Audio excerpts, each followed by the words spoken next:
최수진 씨는 보험 설계사를 만났습니다. 암 진단 받으시면 5천만 원 드려요. 월 12만 원이면 평생 보장입니다. 계약서에 도장을 찍는 순간 최수진 씨는 안도했죠. 혹시 모를 큰 병에 대비할 수 있게 됐으니까요. 그로부터 3년이 흘렀습니다. 2025년 11월 현재 최수진 씨는 여전히 건강해요. 다행이죠. 하지만 그동안 낸 돈이 만만치 않아요. 총 432만 원입니다. 이 돈은 지금 어디에 있을까요? 최수진 씨 이름으로 따로 보관되어 있을까요? 아니면 보험사 금고에 고이 쌓여 있을까요? 놀랍게도 둘 다 아니에요. 그 돈은 지금 이 순간에도 움직이고 있습니다. 서울 강남 빌딩에 투자되어 있고 삼성전자 주식으로 굴러가고 있고 미국 국채를 사는데 쓰이고 있어요. 최수진 씨가 모를 뿐이죠. 대한민국에는 최수진 씨 같은 사람이 5천만 명 넘게 있어요. 거의 모든 국민이 보험에 가입했죠. 이들이 매달 내는 보험료를 합치면요. 한 달에 10조 원이 넘습니다. 1년이면 120조 원, 10년이면 1200조 원이에요. 이 어마어마한 돈으로 보험사는 무엇을 할까요? 박지영 설계사는 15년째 이 일을 하고 있어요. 그녀가 조심스럽게 말했습니다. 고객들은 보험을 만약에 대비로만 생각해요. 하지만 회사 입장에서 이건 거대한 투자 자금이에요. 보험사가 돈을 버는 방법은 생각보다 훨씬 복잡합니다. 보험료만으로 버는 게 아니에요. 우리가 사고 안 나는 시간, 그 시간을 이용해 돈을 불리고 있거든요. 지금부터 보험사가 어떻게 돈을 버는지 그 충격적인 비밀을 하나씩 밝혀드립니다. 여러분 그 전에 구독, 좋아요 한 번씩 눌러주시고요. 자, 바로 시작하겠습니다. 일반 가게를 생각해볼까요? 빵집 주인은 빵을 먼저 만들어요. 재료비와 인건비를 먼저 써야 하죠. 그 다음에 빵을 팔아서 돈을 받아요. 그런데 보험사는 정반대예요. 최수진 씨는 2022년 11월부터 지금까지 36개월 동안 매달 12만 원씩 냈어요. 총 432만 원. 보험사는 이미 다 받았죠. 그럼 보험사는 언제 돈을 줄까요? 최수진 씨가 암에 걸렸을 때요. 그게 언제일까요? 아무도 몰라요. 10년 후일 수도 있고 20년 후일 수도 있죠. 김민준 씨는 여의도 보험사 본사에서 일해요. 언더라이터라는 직책인데 보험 가입 신청을 심사하는 사람이에요. 그가 자료를 보여줬어요. 암보험 가입자가 실제로 보험금을 청구하는 시점이 평균 가입 후 14.7년입니다. 거의 15년이에요. 이게 무슨 의미일까요? 보험사는 15년 동안 그 돈을 가지고 있다는 거예요. 물론 나중에 돌려줘야 하는 돈이죠. 하지만 그 전까지는 자유롭게 쓸 수 있어요. 이 돈을 금융업계에서는 특별한 이름으로 부릅니다. 플로트, 영어로 float, 떠다니는 돈이라는 뜻이에요. 강태윤 씨는 보험업계에서 20년 넘게 일했어요. 그가 설명했습니다. 플로트는 보험사의 생명줄이에요. 법적으로는 고객 돈이지만 사용권은 우리한테 있거든요. 숫자로 보면 더 충격적이에요. 2026년 1월 현재 국내 생명보험사들이 가지고 있는 총 자산이 얼마인지 아세요? 약 900조 원입니다. 대한민국 1년 예산의 2배가 넘어요. 이 중에서 실제로 굴리는 돈이 850조 원, 거의 대부분이죠. 채권에 430조 원, 주식에 150조 원, 대출에 180조 원, 부동산에 70조 원, 기타 투자에 20조 원. 최수진 씨가 놀랐어요. 제가 낸 보험료가 주식이랑 부동산에도 쓰이고 있었다고요? 네, 맞아요. 그것뿐만이 아니에요. 우리가 낸 보험료가 보험사에 들어오면 어떻게 흘러가는지 정확히 보여드릴게요. 100명이 월 10만 원씩 보험료를 냈어요. 총 1000만 원이 들어왔네요. 여기서 먼저 300만 원이 빠져나갑니다. 설계사 수수료, 광고비, 시스템 운영비 같은 거예요. 이걸 사업비라고 불러요. 남은 700만 원은 어디로 갈까요? 보험금 지급을 위한 준비금으로 적립됩니다. 그런데 이게 그냥 쌓여만 있는 게 아니에요. 바로 이 700만 원이 플로트가 되는 거예요. 박지영 설계사가 솔직하게 말했어요. 신입 때는 저도 몰랐어요. 근데 교육받으면서 충격받았죠. 우리가 보험 상품을 파는 게 아니라 투자 자금을 모으는 거더라고요. 보험사는 이 플로트로 두 가지 장사를 합니다. 첫째, 받은 보험료보다 적게 보험금을 지급해서 버는 돈. 둘째, 플로트를 굴려서 버는 돈. 어느 게 더 클까요? 놀랍게도 거의 비슷해요. 어떤 애는 투자 수익이 더 클 때도 있어요. 여기서 보험사의 두 번째 무기가 나옵니다. 바로 큰 수의 법칙이에요. 최수진 씨 혼자 놓고 보면요. 내일 암에 걸릴지 50년 후에 걸릴지 아무도 몰라요. 완전히 불확실하죠. 하지만 최수진 씨 같은 사람이 100만 명 있다면요. 이야기가 완전히 달라집니다. 김민준 씨가 통계 자료를 보여줬어요. 30대 여성 비흡연자 100만 명 중에서 1년 안에 암 진단받는 사람이 약 280명이에요. 거의 정확하게 맞아떨어져요. 보험사는 이 숫자를 알아요. 그래서 보험료를 계산할 수 있는 거죠. 100만 명한테 각각 연 120만 원씩 받으면 1조 2천억 원이 모여요. 이 중에서 280명한테 평균 1억 원씩 보험금을 주면 280억 원이 나가죠. 1조 1720억 원이 남아요. 여기에 사업비 3천억 원을 빼도 8720억 원이 남습니다. 이스모 씨는 금융 애널리스트예요. 그가 정리했어요. 보험사는 개인의 불확실성을 집단의 확실성으로 바꾸는 비즈니스입니다. 한 명 한 명에게는 예측 불가능한 미래가, 보험사에게는 거의 정확한 숫자가 되는 거죠. 이 8,720억 원은 어떻게 될까요? 일부는 회사 이익이 되고 나머지는 다시 투자로 들어갑니다. 강태윤 씨가 덧붙였어요. 받은 돈을 그냥 쌓아두면 물가 상승 때문에 가치가 떨어져요. 그래서 무조건 굴려야 해요. 실제로 2025년 물가 상승률이 연 2.5% 정도 돼요. 100억 원을 1년 동안 그냥 놔두면 실질 가치가 97억 5천만 원으로 떨어지는 거죠. 하지만 연 5%로 투자하면요, 105억 원이 되죠. 7억 5천만 원 차이예요. 보험사는 바보가 아니에요. 당연히 투자를 하죠. 그럼 보험사는 사람마다 보험료를 어떻게 다르게 매길까요? 똑같은 나이인데 어떤 사람은 싸고 어떤 사람은 비싼 이유가 뭘까요? 김민주 씨의 월요일 아침이에요. 컴퓨터를 켜니 오늘 심사할 신청서가 2,847건이나 떠 있어요. 첫 번째 신청서를 열었어요. 신청자는 32세 남성 A씨. 직업은 회사원, 비흡연자, 주 3회 운동, 가족력 없음, 건강검진 정상. 김민준 씨가 시스템에 정보를 입력하자 자동으로 월 보험료가 계산됐어요. 85,000원. 두 번째 신청서. 역시 32세 남성 B씨. 직업은 회사원, 하루 반갑 흡연, 운동하남, 아버지 암병력, 건강검진에서 고혈압 경계. 시스템이 계산한 월 보험료는 14만 3천원. 무려 5만 8천원 차이가 나요. 왜 이렇게 차이가 날까요? 박지영 설계사가 설명했어요. 통계가 냉정하게 말해주거든요. 흡연자는 비흡연자보다 암 발생률이 2.3배 높아요. 가족력 있으면 1.6배 더 높고요. 보험사는 이런 위험 요소를 하나하나 점수로 매겨요. 그리고 그 점수에 따라 보험료를 정하죠. 이 과정을 언더라이팅이라고 불러요. 김민준 씨가 화면을 보여줬어요. 여기 보시면 나이, 성별, 직업, 흡연 여부, 음주 습관, 운동 여부, 가족력, 기저질환까지 다 점수화돼요. 예를 들어 볼게요. 30대 기본 점수가 100점이라고 쳐요. 여기에 비흡연자면 0점, 흡연자면 플러스 50점, 가족력 없으면 0점, 있으면 플러스 30점. 이렇게 점수가 쌓이면 최종 위험도가 나와요. 그리고 그 위험도만큼 보험료가 비싸지는 거죠. 이승호 애널리스트가 분석한 자료를 보면 더 정교해요. 보험사들은 수십 년간 쌓인 빅데이터를 가지고 있어요. 어떤 직업군이 사고율이 높은지, 어떤 지역 사람들이 더 건강한지, 심지어 취미가 뭔지까지 분석해요. 실제로 스카이다이빙이나 스쿠버 다이빙 같은 극한 스포츠를 즐기는 사람은 보험료가 더 비싸요. 당연히 사고 위험이 높으니까요. 최수진 씨가 생각났다며 말했어요. 제가 보험 가입할 때 건강검진 결과 제출했거든요. 혈압이 조금 높게 나왔더니 보험료가 올랐어요. 그때는 억울했는데 이제 보니 이유가 있었네요. 그럼 보험사는 이렇게 정교하게 보험료를 매기면 손해 안 볼까요? 거의 안 봐요. 김민준 씨가 자신 있게 말했어요. 제가 12년째 이 일하는데요. 신기한 게 예측과 실제가 거의 정확하게 맞아떨어져요. 오차율이 3%도 안 돼요. 왜 그럴까요? 숫자가 엄청나게 크니까요. 1명, 10명은 예측이 안 돼요. 하지만 10만 명, 100만 명이 되면 통계는 거의 완벽해져요. 남태윤 씨가 예를 들었어요. 동전을 10번 던지면 앞면이 3번 나올 수도 있고 7번 나올 수도 있어요. 하지만 10만 번 던지면요, 거의 정확하게 5만 번 나와요. 보험도 똑같아요.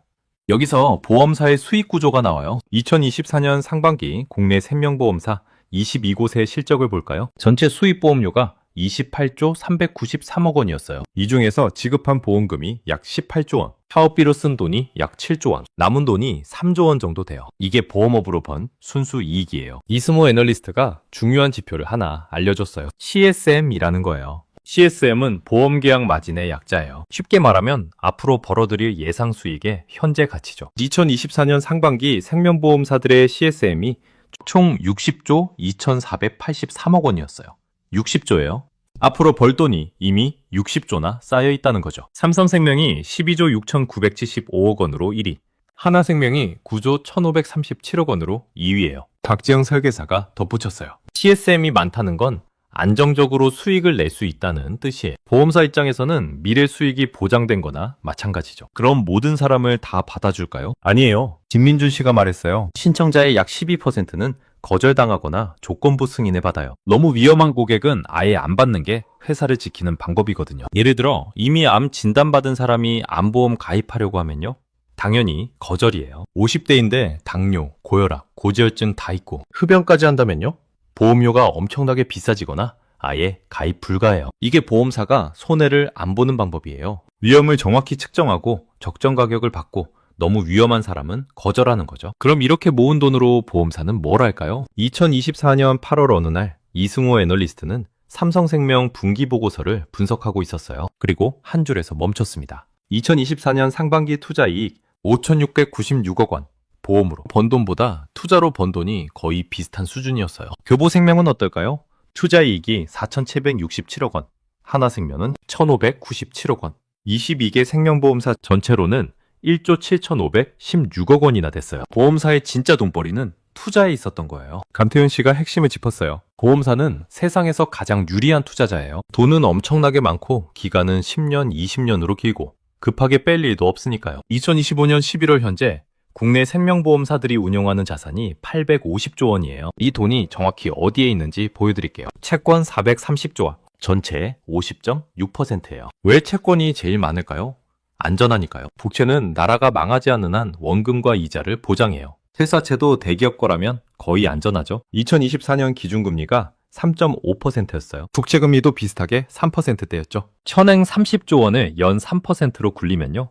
1년에 12조 9천억 원이 이자로 들어와요. 하루 평균 353억 원씩 이자가 쌓이는 거예요. 박지영 설계사가 말했어요. 채권은 지루하지만 확실해요. 매달 이자가 꼬박꼬박 들어오니까 보험금 지급할 때 안심이 되죠. 하지만 채권만으로는 부족해요. 수익률이 높지 않거든요. 그래서 주식에도 투자해요. 150조 원이나 돼요. 주로 어떤 주식에 투자할까요? 삼성전자, 현대차, SK하이닉스, 네이버, 카카오 같은 대형주예요. 2026년 코스피가 4,600선을 넘었어요. 주식 투자로 큰 수익을 낸 보험사들이 많겠죠? 김민준 씨가 설명했어요. 주식은 변동성이 있지만 장기 보유하면 괜찮아요. 우리는 내일 팔 주식이 아니라 10년 뒤에 팔 주식을 사는 거니까요. 실제로 보험사들은 삼성전자 주식을 5년, 10년씩 가지고 있어요. 주가가 오르락내리락 해도 신경 안 써요. 대출도 180조 원이나 해요. 어디에 대출을 해줄까요? 개인 주택담보대출, 기업 운영자금 대출, 보험 약관 대출 등이에요. 대출 이자율이 연 4에서 5% 정도 돼요. 180조 원을 연 4.5%로 빌려주면 1년에 8조 1천억 원이 이자로 들어오죠. 부동산은 70조 원 정도 투자돼 있어요. 어떤 부동산일까요? 서울 강남의 오피스 빌딩, 압구정 로데오 거리 상가, 판교 테크노밸리 물류센터, 심지어 뉴욕 맨해튼 빌딩, 런던 금융가 오피스도 가지고 있어요. 최수진 씨가 놀라며 말했어요. 제가 낸 보험료 일부가 지금 뉴욕 빌딩에 투자되어 있다고요? 맞아요. 보험사들은 글로벌 투자를 활발하게 해요. 감태윤 씨가 이유를 설명했어요. 한국만 보면 투자처가 제한적이에요. 그래서 미국, 유럽, 아시아까지 분산 투자하는 거죠. 이렇게 분산 투자를 하면 위험이 줄어들어요. 한국 시장이 안 좋아도 미국이 좋으면 괜찮고 주식이 떨어져도 채권이 오르면 괜찮죠. 그럼 항상 돈을 벌까요? 아니에요. 손을 볼 때도 있어요. 2024년 상반기에 매트라이프 생명, 하나생명, 교보라이프 플래닛생명은 투자 손실을 봤어요. 왜 그랬을까요?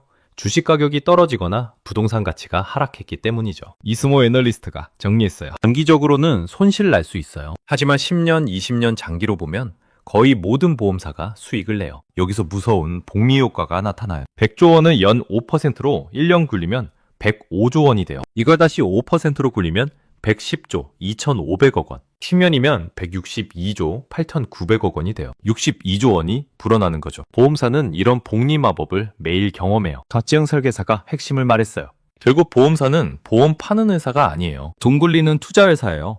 보험은 그냥 돈을 모으는 방법일 뿐이죠. 2024년 3분기까지 상위 5대 생명보험사가 순이익이 4조 4,529억 원이었어요. 삼성생명이 2조 421억 원, 교보생명이 9,399억 원, 하나생명이 약 7천억 원. 이 중 상당 부분이 투자로 번 돈이에요. 그럼 이 모든 게 투명하게 공개될까요? 우리가 모르는 숨겨진 구조는 없을까요? 2024년 3월, 이지훈 씨는 3년 전에 가입한 보험을 해지하기로 결정했어요. 2021년 가입 이후 36개월 동안 월 15만 원씩 냈으니 총 540만 원이에요. 해지 환급금으로 얼마를 받았을까요? 놀랍게도 298만 원이었어요. 242만 원이 사라진 거죠. 왜 이렇게 적게 받았을까요? 김민준 씨가 설명했어요. 초기 3년은 사업비 비중이 엄청나게 높아요. 설계사 수수료만 해도 첫 해 보험료의 40% 정도 나가거든요. 월 15만 원 중에서 실제로 적립되는 돈이 첫 해에는 7, 8만 원밖에 안 돼요. 나머지 7, 8만 원은 수수료와 운영비로 사라지죠. 이게 보험사의 첫 번째 숨겨진 수익이에요. 강태일 씨가 솔직하게 말했어요. 해지율이 높으면 회사는 단기적으로 이익이에요. 이미 받은 사업비는 돌려줄 필요 없으니까요. 실제로 국내 보험 3년 이내 해지율이 28%나 돼요. 100명이 가입하면 28명이 3년 안에 나가는 거죠. 두 번째 비밀은 재보험이에요. 재보험이 뭘까요? 보험사가 자기 리스크를 다른 보험사에 넘기는 거예요. 삼성생명이 100만 명한테 암보험을 팔았다고 쳐봐요. 만약 예상보다 훨씬 많은 사람이 암에 걸리면 큰 손실이 나겠죠. 그래서 위험의 일부를 해외 재보험사에 넘겨요. 독일의 뮌헨이, 스위스의 스위스리 같은 회사들이죠. 이승호 애널리스트가 분석한 자료를 보면 국내 보험사들이 리스크의 20에서 25%를 재보험으로 넘긴다고 해요. 재보험료를 내야 하지만 큰 손실을 막을 수 있어요. 일종의 보험에 드는 보험인 거죠. 세 번째 비밀은 보험금 지급 시간이에요. 박지영 설계사가 경험담을 들려줬어요. 고객이 보험금 청구하면 평균 2에서 3주 걸려요. 복잡한 케이스는 23개월 걸리기도 하죠. 왜 이렇게 오래 걸릴까요? 심사를 철저히 하니까요. 서류 보완 요청도 하고 병원에 확인도 하고 이 기간 동안 보험사는 그 돈을 계속 투자할 수 있어요. 하루에 전국에서 청구되는 보험금이 약 1조 원 정도 돼요. 평균 3주 지급이면 항상 3조 원이 보험사 손에 있는 거예요. 3조 원을 연 5%로 굴리면 하루에 약 4억 1천만 원씩 이자가 붙어요. 네 번째 비밀은 약관의 복잡성이에요. 최수진 씨가 경험담을 말했어요. 입원했을 때 보험금 청구했는데 일부만 나왔어요. 약관 보니까 작은 글씨로 예외 조항이 있더라고요. 보험 약관이 평균 60에서 80페이지예요. 특약까지 합치면 100페이지 넘죠. 진민준 씨가 말했어요. 100명 중에 약관을 끝까지 읽는 사람은 3, 4명밖에 안 돼요. 대부분 설계사 설명만 듣고 가입하죠. 이 정보 비대칭이 보험사에게 유리해요. 고객은 잘 모르고 가입하니까. 다섯 번째 비밀은 KICS 비율이에요. 2025년 6월 금융감독원이 발표한 자료가 충격적이었어요. 보험사 평균 KICS 비율이 197.9%로 떨어졌습니다. KICS가 뭘까요? 지급 여력 비율이에요. 쉽게 말하면 보험사가 보험금을 제대로 줄 수 있는 능력을 나타내는 숫자죠. 법정 기준이 100%예요. 197.9%면 2배 가까이 되니까 안전해 보이죠? 그런데 6개월 전만 해도 206.7%였어요. 8.8%포인트나 떨어진 거예요. 왜 떨어졌을까요? 강태우 씨가 설명했어요. 금리가 내려가면 보험사 부채가 늘어나요. 미래에 줘야 할 보험금의 현재 가치가 커지는 거죠. 특히 생명보험사들이 타격을 받았어요. 평균이 190.7%까지 떨어졌거든요. 이게 우리한테 무슨 의미일까요? 이승호 애널리스트가 경고했어요. KICS가 150% 밑으로 떨어지면 위험 신호예요. 금융당국이 개입할 수 있죠. 다행히 대형 보험사들은 아직 안전해요. 삼성생명, 하나생명, 교보생명 같은 곳들은 200% 이상 유지하고 있거든요. 하지만 중소형 보험사 중에는 걱정되는 곳들도 있어요. 박지영 설계사가 조언했어요. 보험 가입할 때 KICS 비율도 꼭 확인하세요. 회사 홈페이지나 금융감독원 사이트에서 볼 수 있어요. 그럼 우리는 어떻게 해야 할까요? 첫째, 정말 필요한 보장만 선택하세요. 과도한 보험은 보험료 부담만 커요. 둘째, 약관을 반드시 읽으세요. 최소한 보장 범위와 예외 조항은 확인하세요. 셋째, 초기 해지는 피하세요. 최소 5년은 유지해야 손해를 덜 봐요. 넷째, 보험사 건전성을 체크하세요. KICS 비율 150% 미치면 위험해요. 다섯째, 여러 회사를 비교하세요. 같은 보장인데 보험료가 20에서 30% 차이 나는 경우도 있어요. 진민준 씨가 마지막으로 말했어요. 보험사는 우리한테 필요한 상품을 파는 회사예요. 하지만 동시에 수익을 내야 하는 기업이기도 하죠. 이 두 가지를 모두 이해하고 가입해야 해요. 2026년 1월, 지금 이 순간에도 전국에서 수백억 원의 보험료가 보험사 계좌로 들어가고 있습니다. 그 돈은 1초도 쉬지 않아요. 채권으로, 주식으로, 부동산으로, 대출로 끊임없이 움직이죠. 850조 원이라는 거대한 돈이 매일 이자를 만들고 배당을 받고 시세 차익을 챙기고 있어요. 2024년 한 해 동안 국내 생명보험사들이 투자로 번 돈이 얼마인지 아세요? 약 3조 5천억 원입니다. 하루 평균 96억 원씩 투자로 돈을 벌었어요. 당신이 낸 보험료 일부가 바로 지금 이 순간에도 어딘가에서 돈을 벌고 있다는 거예요. 보험사는 당신이 사고 날 때를 대비해 돈을 모아두는 게 아니에요. 당신이 사고 안 나는 시간을 이용해 돈을 불리고 있는 거예요. 이제 알았으니 선택은 당신의 몫입니다. 계속 모른 척 보험료를 내고